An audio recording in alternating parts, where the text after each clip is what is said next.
The ballroom glittered under the light of hundreds of tiny chandeliers. Laughter echoed off the marble walls and the soft hum of conversation filled the air. Waiters moved quietly between tables carrying trays of wine and hors d'oeuvres, trying not to disturb the wealthy guests gathered for the annual charity gala. It was one of those nights where everything looked perfect on the surface.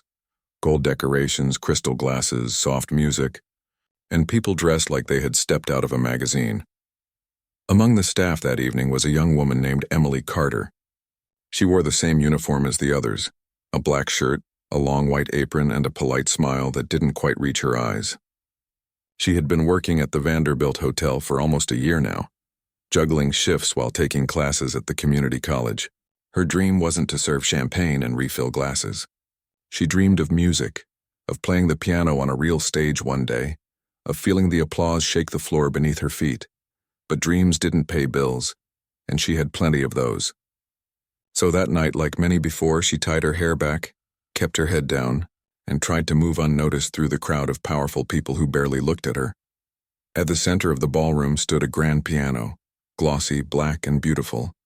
The way the light reflected off it made it look like a mirror to another world. Emily couldn't help glancing at it every time she passed. She had grown up playing on an old upright piano her father bought secondhand before he passed away. The keys had been yellowed, a few notes stuck when pressed too hard, but to her it had been magic. Now seeing this magnificent piano just sitting there, untouched and waiting, stirred something in her chest. She paused for a moment between tables, her tray balanced carefully on one hand, and let her eyes rest on it. For a few seconds she forgot she was just a waitress. She imagined herself sitting there, fingers gliding across the keys, filling the hall with music. Enjoying the view? The voice snapped her out of her daydream. Emily turned and found herself looking at Richard Langford, one of the wealthiest men in the city. Everyone knew who he was, a self-made billionaire who built his fortune through real estate and tech investments. He was tall, well-dressed, and carried himself like someone used to being admired. The people around him laughed at everything he said, even when it wasn't funny. "I'm sorry, sir," Emily said quickly, lowering her gaze. "I was just—" Richard smirked, interrupting her. "Just staring at the piano like you've never seen one before?" A few of the guests at his table chuckled softly. Emily's cheeks flushed, but she forced a small smile. "It's a beautiful instrument, sir." He leaned back in his chair, swirling his drink. "It is. Cost more than what most people make in a year." His voice carried just enough for the nearby tables to hear. "Wouldn't want you to touch it, though. Might scratch it with those waitress hands." The people at his table laughed again. It wasn't loud, but it was cruel, the kind of laughter that made the air heavy. Emily's stomach twisted, but she stayed calm. Years of working in service jobs had taught her to smile through moments like this. "Of course, sir," she said softly, still polite, still composed. She gave a small nod and walked away to another table. Richard's laughter followed her for a moment, but she pretended not to hear. As the night went on, she moved from table to table, serving drinks and collecting empty glasses. The orchestra played quietly in the background, and speeches about charity and success filled the stage. Guests clapped at the right moments, smiled for photos, and returned to their conversations about business deals and vacation homes. To Emily, the whole evening felt like a movie, one where she didn't belong. But still, she watched. She listened. And when the music played, her heart felt both heavy and alive at the same time. During a short break, she slipped behind a column where the other staff kept their trays and took a deep breath. Her feet ached and her back hurt, but what bothered her more was the sting of humiliation still lingering from earlier. She wasn't angry at Richard Langford exactly. She was used to being overlooked. But tonight, his words had stuck deeper than she wanted to admit. She looked toward the piano again. The pianist who had been scheduled to perform that evening hadn't shown up yet. A few people had whispered about it, wondering what the organizers would do. The instrument still sat there, untouched and gleaming. Emily imagined herself walking up to it, sitting down and letting her fingers speak for her. What would they think if she could actually play? Would they still laugh? A gentle voice beside her broke her thoughts. "You doing okay, Em?"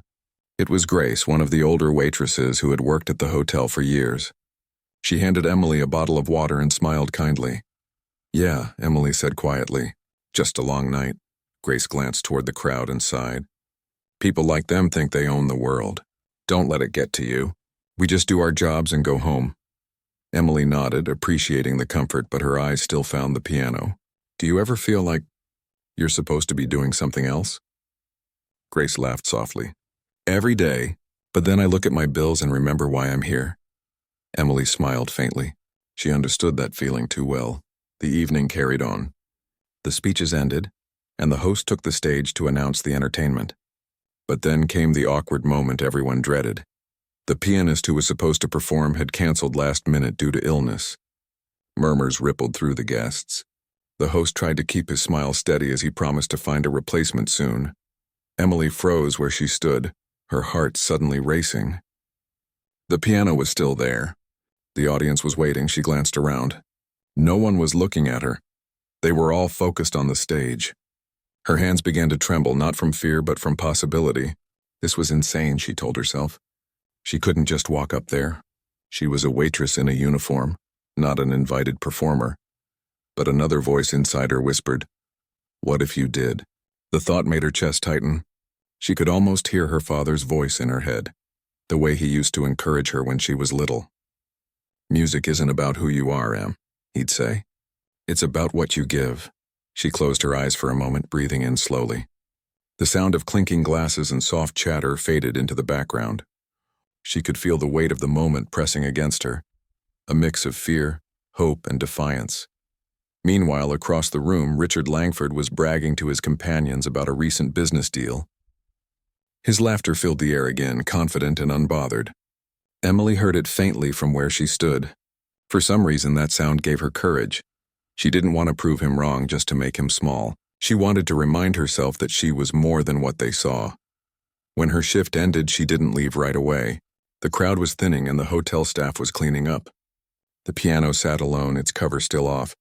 She glanced around. The organizers were busy talking near the exit, and no one seemed to be watching. Her hands trembled as she walked toward it. The closer she got, the faster her heart beat. She reached out and touched one of the keys lightly.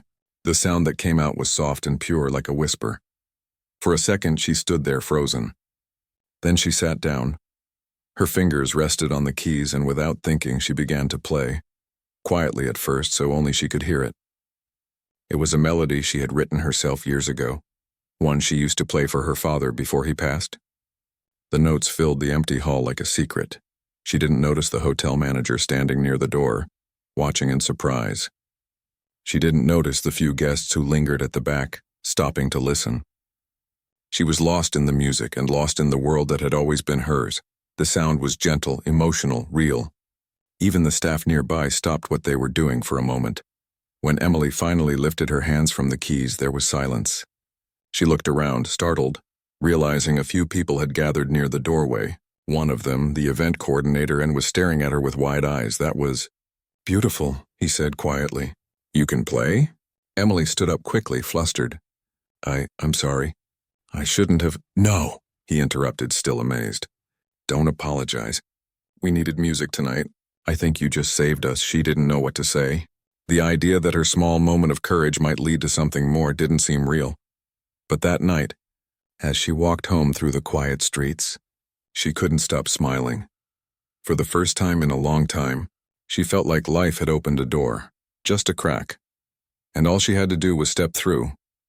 The next evening, the ballroom looked almost the same bright lights, same polished floors, same air of luxury. But for Emily, everything felt different. Her hand still carried the memory of the keys from the night before. That short moment she played had filled her heart with something she hadn't felt in years: courage. She had gone home walking through quiet streets, her breath visible in the cold night air, smiling like someone who had just remembered who they really were. But now, as she tied her apron again and stepped back into the same elegant room, that courage felt fragile.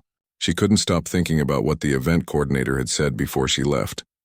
"We might actually need you tomorrow night." It sounded impossible, like a dream. But here she was, back in the same place, unsure if she should even hope. The gala was continuing for its second night. A bigger crowd, more press, and the same powerful guests. Among them, of course, was Richard Langford, the man who had mocked her so easily. He was seated near the front, surrounded by business partners and friends who treated his every word like wisdom. He didn't remember her, of course, To him, she was just another face in uniform, but to her, he was the voice that had once told her she didn't belong near that piano. Emily took a slow breath and focused on her work. The coordinator had promised to see what he could do, but she hadn't heard anything since. She didn't want to embarrass herself by asking. If it happened, it happened. If not, she'd go home, tired but grateful that at least she'd tried. Halfway through the evening, a small commotion broke out near the stage. The scheduled pianist, a well-known performer from the city, had again failed to arrive. The coordinator's face turned pale as he checked his phone, whispering something to the event manager. The crowd was starting to notice. Murmurs spread across the tables, and the host looked unsure about what to do. Emily froze near the back of the room, her tray balanced in her shaking hands. She didn't need to hear what they were saying. She already knew. The performer wasn't coming, and that meant the stage and that piano were waiting. The coordinator suddenly spotted her and walked quickly across the room. "You," he said, breathless. "You're the one who played last night, right?" Emily blinked. Yes, sir, but good, we need you," he said. "Right now. The pianist canceled again, and we can't have silence. Can you do it?" Her heart pounded so hard she thought everyone could hear it. "Sir, I don't know if I—" He cut her off gently but firmly. "You can. I heard you play. You were wonderful. Please, just one song. That's all I ask." Before she could say another word, he gave her a reassuring smile and rushed off to adjust the microphone. Emily stood there frozen, her mind spinning. She looked down at her plain black uniform and her trembling hands. A waitress was about to sit at a piano in front of billionaires and celebrities. She swallowed hard. This was madness. But deep down, something inside whispered again. "What if this is the moment you've been waiting for?" The host's voice echoed across the hall. "Ladies and gentlemen, due to unexpected circumstances, our scheduled pianist could not be here tonight. But we are fortunate to have someone among us who has graciously offered to fill in, one of our very own staff members. Please welcome Emily." For a moment the room went still. Then came a wave of murmurs, surprise, even laughter. Richard Langford's eyebrows rose in disbelief. "The waitress?" he said, half laughing. "Oh, this I've got to see." Emily felt her legs go weak as she stepped onto the stage. The piano stood waiting under the spotlight, shining like a dream. She could feel hundreds of eyes on her, curious, doubtful, some even mocking. Her fingers brushed against the cool keys, and she thought of her father again, of their small home filled with music instead of money. The memory steadied her. She took a deep breath and began to play. The first few notes were soft, uncertain like a whisper in a crowded room. But as she continued, something changed. Her hands stopped shaking. Her posture straightened.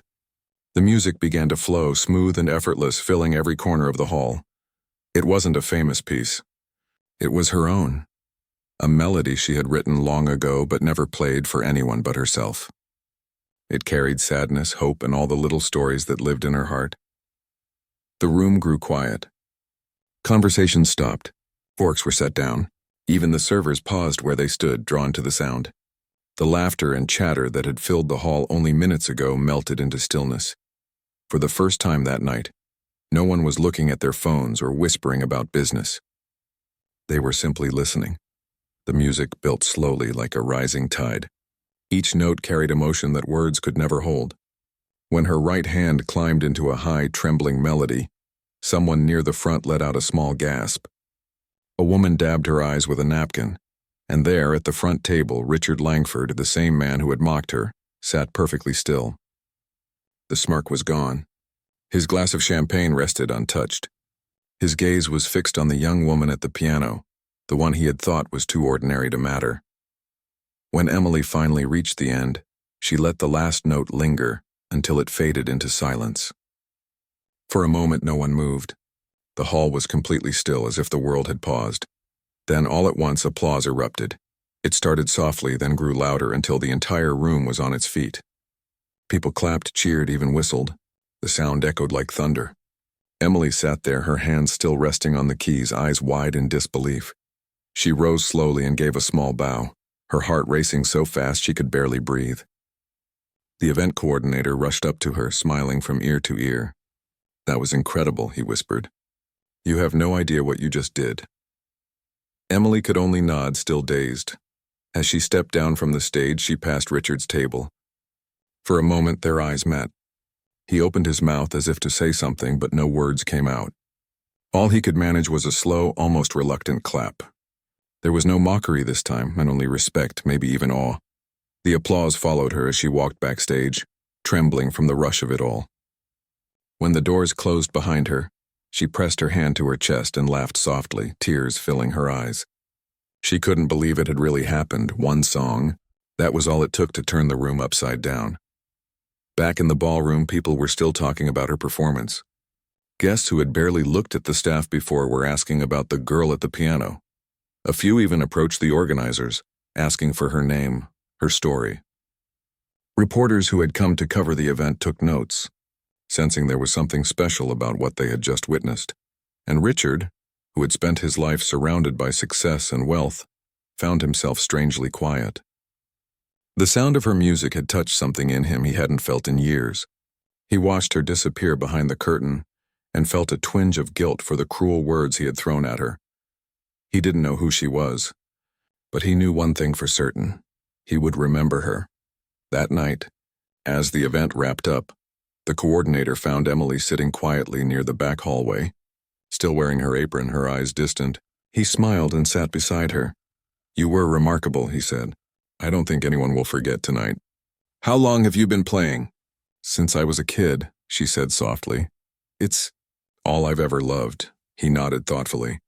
"You shouldn't be serving tables, you should be on stages." Emily gave a small, shy smile. "That would be nice." "Well," he said, pulling a business card from his pocket, "I know some people who'd love to hear you play again. Maybe this is just the beginning." She took the card with trembling fingers. "Thank you," she whispered. He stood and smiled. "Don't thank me.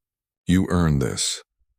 When Emily left the hotel that night, the city lights seemed brighter. She walked down the street, her steps light, her heart full. Somewhere behind her, the grand piano still stood under the spotlight, silent now but holding the memory of her song. She didn't know what would come next. But for the first time in years, she believed something good was waiting. And as for Richard Langford, the man who once laughed at her, he sat alone in his car for a long time before starting the engine. The music still echoed in his mind. He had money, power, everything a man could want. But what he'd heard that night reminded him that there were things money could never buy. For both of them, the night had changed something. For one, it was the start of a dream. For the other, the beginning of humility. The morning after the gala, the city felt different to Emily, even though everything around her was the same. The buses still honked, the sidewalks were still crowded, and people hurried past her without looking up from their phones. But for her, the world seemed lighter, like she was walking under a brighter sky. She kept replaying the sound of the applause in her head, the way everyone had stood and clapped. The image of the grand piano and the light on the stage wouldn't leave her mind. For the first time in a long while, she felt proud, not just of what she had done, but of who she was. When she arrived at the hotel that afternoon, the other staff greeted her differently. Usually she was just one of them, quiet, polite, hardworking. But now their eyes carried a hint of admiration. A few smiled knowingly. "You were amazing last night," said Grace, handing her a clean tray. "I didn't know you could play like that." Emily blushed, tucking a strand of hair behind her ear. "Thanks, I didn't know I could either, not like that." Grace laughed softly. "You made everyone cry, you know. I saw one of those fancy guests wiping his eyes like a kid." Emily smiled shyly. "I just played what I felt." The manager called her into the office soon after. She entered nervously, not sure what to expect. The man was sitting behind his desk, smiling. "Emily," he said warmly, "I've had calls since last night. People want to know your name. Some even want to book you for their events. I told them you're one of ours, but..." He leaned forward. "You don't belong behind a tray, not after what we heard." She didn't know what to say. The idea of being seen as something more than a waitress felt unreal. He continued, "The hotel's owner was here last night. He said he hasn't seen a crowd react like that in years. He's offering you a chance. They're hosting another gala next weekend. This time you'd be the featured performer." Her heart skipped a beat. "Me on the program?" "Yes," he said with a grin. "Your name. Your music. Paid performance." For a moment she couldn't speak. She had spent so many nights playing in silence, never thinking anyone would listen. And now the chance she'd always dreamed of was standing right in front of her. "I'll do it," she said finally, her voice trembling. "Thank you," he nodded. "Good, just be ready for attention." Last night wasn't small. There were reporters, influencers, even a few record producers. "People are talking about you." Emily left the office in a daze, her heart racing. She walked through the hallways like she was floating. The other staff watched her go, whispering in excitement. That afternoon, while she was wiping down tables in the empty dining room, she felt someone approach. She turned and froze. It was Richard Langford. He wasn't surrounded by his usual group. No laughter, no crowd, just him, standing quietly with a cup of coffee in hand. "Miss Carter, right?" he asked, his voice softer than before. She hesitated before nodding. "Yes, sir," I wanted to say. He paused, searching for the right words. "About the other night, I was wrong." "About you?" Emily stayed still, unsure what to say. "I spoke out of turn," he continued. "I thought you were just another face in the room. I didn't see what you could do." "Thank you," she said quietly. He gave a small, almost awkward smile. "You played beautifully." Reminded me of something I'd forgotten, that real talent doesn't always come from where we expect it. She nodded politely, still cautious. He seemed sincere, but she didn't quite know what to make of it. Before leaving, he said, "If you ever need support, for your music, I mean, I have connections. Call this number." He handed her a business card. "You don't owe me anything, but consider it a small apology." Emily took the card and thanked him. When he walked away, she stared at it for a moment, unsure if she'd ever use it. She wasn't sure she wanted help from the man who once mocked her, but something about the way he'd spoken told her he meant it. Over the next few days, the story of the Waitress pianist began to spread online. A guest had recorded her performance, and the video had started gaining attention. The clip showed her sitting under the soft ballroom lights, playing with her eyes closed, completely lost in the music. Comments poured in, people calling her an angel with a piano, the soul of the night, and a reminder of real talent. At first, Emily couldn't believe it.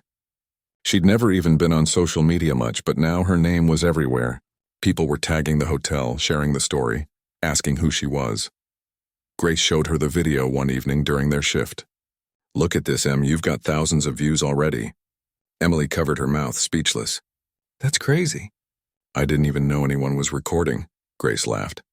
"Well, they were. And now everyone's talking about you." The attention was overwhelming but exciting. For once, she wasn't invisible. People weren't laughing. They were listening. A few days later, the hotel arranged a small meeting for her with a local music promoter who had seen the video. They met in one of the smaller dining rooms after hours. The man, a middle-aged producer named Mr. Bennett, had a friendly smile and a calm voice. "I saw your performance online," he said. "You have a gift, Emily. You play with heart. That's something you can't teach. I'd like to help you develop that. Maybe get you into a few small shows, see where it goes." Her heart raced. "I've never performed anywhere big before." He smiled. "Everyone starts somewhere. You just need to keep playing. The rest will follow." It all felt unreal, the praise, the opportunities, the way her life was shifting so fast. But deep down she knew this wasn't luck. It was what she'd worked for all her life, even when no one was watching. When the next weekend came, the hotel was once again filled with lights, laughter, and elegant guests. But this time Emily wasn't in uniform. She stood backstage in a simple blue dress, her hair tied back loosely, her hands trembling as she waited for her cue. Through the curtains, she could see the grand piano at the center of the room. And sitting near the front, just like before, was Richard Langford. He wasn't laughing this time. He looked calm, almost proud. The host stepped onto the stage. "Ladies and gentlemen, please welcome back the young woman whose music touched us all last week, Emily Carter." The crowd applauded warmly.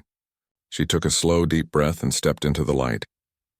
As she sat down, a strange peace washed over her.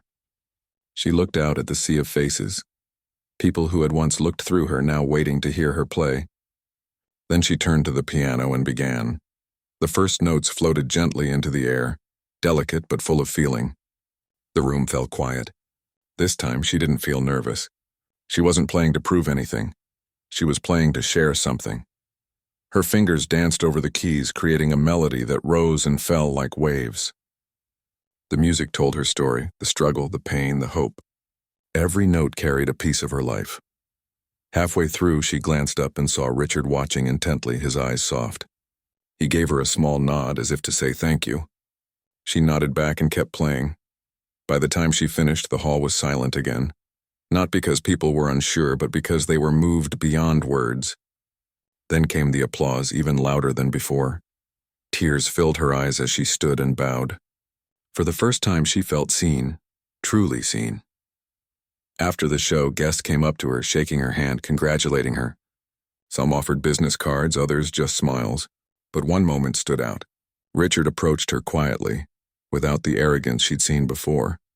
That was even more powerful than the first time. He said softly, "You have something rare, Emily. Don't let anyone take it from you." She smiled, meeting his eyes. "Thank you. I won't." He hesitated, then added, "I meant what I said. If you ever need help, I'd like to support your journey. No conditions. Just appreciation." She thought for a moment, then nodded. "Maybe someday. Right now I just want to keep playing." He smiled faintly. "Then keep playing. The world needs more of that." That night, as she left the hotel, the city lights shimmered across the river. The cold air brushed her face, but she barely felt it. The piano's echo still lived in her ears, and for the first time, her dream didn't feel far away. She didn't know what would happen next. Fame, success, or maybe another challenge. But she knew one thing for sure. She had found her voice, and no one could silence it again. The days after her second performance were unlike anything Emily had experienced before. She woke up with her mind buzzing, not with worry or fatigue, but with ideas and possibilities. Every corner of her small apartment felt different. Even the sunlight through the window seemed brighter, as if the city itself recognized the change in her life. When she arrived at the hotel for her next shift, she noticed subtle differences in how the staff treated her. People smiled more openly, whispered excitedly, and gave her encouraging nods. For the first time, she felt like part of something bigger, like her small role in the hotel was no longer invisible. That afternoon, she was called into the event coordinator's office again. He was smiling, holding a folder thick with papers and invitations. "Emily," he began, "the response to your performance has been extraordinary. People can't stop talking about you, and we've had several offers for you to perform at other events, private gatherings, even music halls." Her heart raced. "All of them? They really want me?" He nodded. "Yes, but I need to warn you. Not all attention is kind. There will be critics and some people may doubt you. But I think you're ready for this." She swallowed nervously. I'll try my best." The coordinator smiled warmly. "That's all anyone can ask." Later that evening, the ballroom was quiet, except for the soft hum of cleaning staff and the occasional clink of glasses being stored. Emily wandered near the grand piano, her fingers brushing over the polished black surface. She remembered the first night she had touched it, the fear, the thrill, the way her heart had raced as the keys came alive under her touch. And now, here she was again, not just a waitress, but someone who could truly play, someone whose music mattered. A knock at the door made her jump. She turned to see Richard Langford standing there holding a folder in one hand. He looked different from the night of the gala, quieter, calmer, almost thoughtful. "May I come in?" he asked. Emily nodded, a little uncertain. "Of course." He stepped inside and handed her the folder. "I wanted to show you something. These are some invitations from benefactors and patrons who want to hear you perform. They've also offered mentorship and opportunities to record." She blinked in surprise. "All of this for me?" "Yes," he said. "You have talent that's rare. People notice it, even if they don't admit it at first. And I want to help if you'll allow it." Emily hesitated, glancing at the folder. The offers were overwhelming, but she felt a warmth in her chest. Not because of the money or the attention, but because someone influential had seen her potential and wanted to support it. "Thank you," she said softly. "I don't know what to say." He smiled. "Say you'll play. Keep playing. That's all I ask." Over the next few weeks, Emily's life shifted in ways she had never imagined. She was no longer just a waitress at the Vanderbilt Hotel. She began performing at small private gatherings where the audiences were attentive and appreciative. Every performance taught her something new, about herself, about her music, and about the power it had to move people. The hotel hosted another gala, even larger than the first. Emily was the featured performer. As she stepped onto the stage, she felt the familiar rush of nerves, but this time it was mixed with confidence. She knew what she could do. She knew the music that lived inside her. The audience was breathtaking: socialites, business leaders, journalists, and even a few celebrities. She could feel their eyes on her, but instead of fear, she felt connection. When she began to play, the room hushed instantly. Her fingers danced across the keys, pouring emotion into every note. It wasn't just music. It was storytelling. Each melody spoke of struggle, hope, determination, and dreams that refused to be silenced. The audience was captivated. Some closed their eyes, letting the music wash over them. Others leaned forward, utterly absorbed. Richard watched from his seat near the front.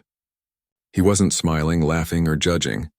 He was simply listening, fully present, as if the music had stripped away every mask and revealed the truth beneath. When the final note echoed into silence, the room remained still for a heartbeat. Then the applause began, soft at first, then swelling into a roar of appreciation. Guests rose to their feet, clapping, cheering, and shouting words of encouragement. Emily's eyes welled with tears, but she kept playing, taking a gentle bow with every note, letting them feel the depth of her gratitude. After the performance, people approached her with invitations, kind words, and offers she had only dreamed about. Some wanted to sponsor her music education. Others asked her to perform at international events. The sheer volume of attention was dizzying, but Emily felt grounded. She had worked hard for this, and now the world was opening doors she had only imagined. Backstage, she found the event coordinator waiting for her. "You were incredible," he said. "I've never seen anything like it. People will remember this night for years." Emily smiled softly, catching her breath. "I just played what I felt," he nodded. "And that's exactly why it mattered." Later, as she walked through the quiet hotel corridors, she noticed Richard approaching again. He stopped beside her, looking more relaxed than ever. "Emily," he said, his voice calm, "I wanted to apologize again. For the first night. I didn't know what I was saying. I was careless." She looked at him, studying his expression. There was no arrogance, no mockery, and only sincerity. "It's okay," she said. "I didn't need your approval back then. I just needed to play." He nodded slowly. "And now the world has seen it. But still, I want to help if you let me." Emily hesitated, then smiled. "I'll consider it. But right now I want to focus on my music, my way." He gave a small, approving nod. "That's all I ask. Keep playing, Emily. Don't let anyone take that from you." The following weeks were a whirlwind. Emily traveled to small music events, recording sessions, and private performances. Every time she sat at a piano, the nerves were still there, but the fear had faded. She played not to impress, not to prove herself, but to share the music she loved. News outlets began picking up her story. The waitress who played the piano and silenced a billionaire became a headline in several local papers. The video of her first performance went viral, reaching millions online. People from all over the country were commenting, sharing, and encouraging her. But the fame never changed Emily. She remained humble, kind, and dedicated to her craft. She still remembered the nights of exhaustion, the moments of doubt, and the sneers of those who didn't believe in her. Those memories were the fuel that kept her grounded, reminding her of where she came from. One evening, after a performance at a music hall, she stepped outside into the cool night air. The city lights shimmered on the wet pavement from a recent rain. She paused for a moment, taking a deep breath. She had come so far in a short time, but the journey was just beginning. Richard Langford appeared beside her, quiet as ever. "You were amazing tonight," he said. Emily smiled, brushing a stray strand of hair from her face. "Thank you. I'm learning every day," he nodded. "I can see that. You're not just talented. You're passionate. That's rare." "I've always loved music," she said softly. "It's the only thing that feels like home." He looked at her thoughtfully. "I think you're going to take the world by storm, but never lose the part of you that makes your music real." Emily's lips curved into a small smile. "I won't." That night, as she walked home, she thought about how far she had come. From serving trays in a busy hotel ballroom to performing for hundreds of people who had come to see her. Not anyone else. From a moment of fear at the piano to a standing ovation that had filled her heart with joy. She realized something important. The world would always have critics, doubters, and moments of humiliation. But the key wasn't to avoid those moments. It was to face them, to rise above them, and to let your passion speak louder than any sneer. And in that moment, walking through the quiet streets with the city lights reflecting in puddles from the rain, Emily knew that she was exactly where she was meant to be. Her music had found its place in the world, and she had found hers. Months passed, and Emily's life had changed in ways she could hardly have imagined. She was no longer just a waitress playing a piano in a hotel ballroom. She was performing in venues she had only dreamed of, traveling to events, and meeting people who appreciated her music not as background entertainment, but as something that moved them deeply. Even so, she never forgot the quiet beginnings, the long shifts, the worn-out shoes, the moments when she felt invisible. Those memories grounded her. They reminded her of the reason she played, for the music itself, for the story it could tell, for the people it could touch. One morning, Emily found herself in a small recording studio, the sunlight streaming through tall windows and catching dust particles in golden streaks. She sat at a piano that was different from the grand one at the hotel, smaller, intimate, but with the same black polish that reflected her own image back at her. She ran her fingers lightly over the keys, feeling the texture under her skin. "Ready?" asked the producer, a kind woman with years of experience. "You've got an audience waiting for this piece." Emily nodded, her stomach fluttering. She closed her eyes for a moment and took a deep breath, remembering the first night at the Vanderbilt Hotel. The fear, the trembling hands, the silent crowd. And then she remembered the music itself, the notes that had always lived inside her, waiting to be heard. She began to play. The music filled the studio, delicate at first, then swelling with confidence and emotion. It was no longer just a song. It was a declaration, a statement of who she had become and the journey she had taken. The producer watched silently, tears forming in her eyes at the depth of feeling in Emily's performance. After the recording ended, Emily stepped outside for a breath of fresh air. The city hummed around her, but she felt a calm she had never known before. People began noticing her now. Strangers who had heard her music online, fans who had followed her journey from the viral video. And yet she remained herself, humble and grounded, remembering where she had come from and who had helped her along the way. Richard Langford's influence was still quietly present in her life. Though they rarely met in person anymore, the business card he had given her months ago remained tucked in her journal. He had supported her behind the scenes, connecting her with patrons and organizers, helping her career without ever demanding recognition. She respected him for that, and it reminded her that not all wealthy people were distant or dismissive. Some genuinely wanted to help. One evening, Emily was invited to a gala not as a server but as a featured performer. The ballroom was grander than any she had played in before, with crystal chandeliers reflecting light across the polished floors and guests dressed in their finest. As she walked toward the stage, she felt the weight of every lesson, every note, every long night of practice leading to this moment. The grand piano awaited, its keys gleaming under the soft stage lights. Emily paused for a heartbeat, then let her fingers touch the first notes. The music started softly, almost shyly, and then grew, filling the room with life. The audience fell silent. They were no longer strangers or critics. They were witnesses to something pure, beautiful, and human. Her music told stories of struggle and triumph, of fear and courage, of dreams that refused to fade. Each note carried the weight of the months she had spent proving herself, of the times she had doubted and the moments she had chosen to rise anyway. People in the audience felt it. Some closed their eyes, letting the music move through them. Others leaned forward, holding their breath as if afraid to miss a single note. Richard Langford sat near the front again, quietly listening. He had seen her transformation from a young waitress into a musician whose talent demanded attention. He understood now that her gift was not about wealth or status. It was about heart and perseverance. And in that music, he recognized something he had almost forgotten: the power of being truly moved by another person's passion.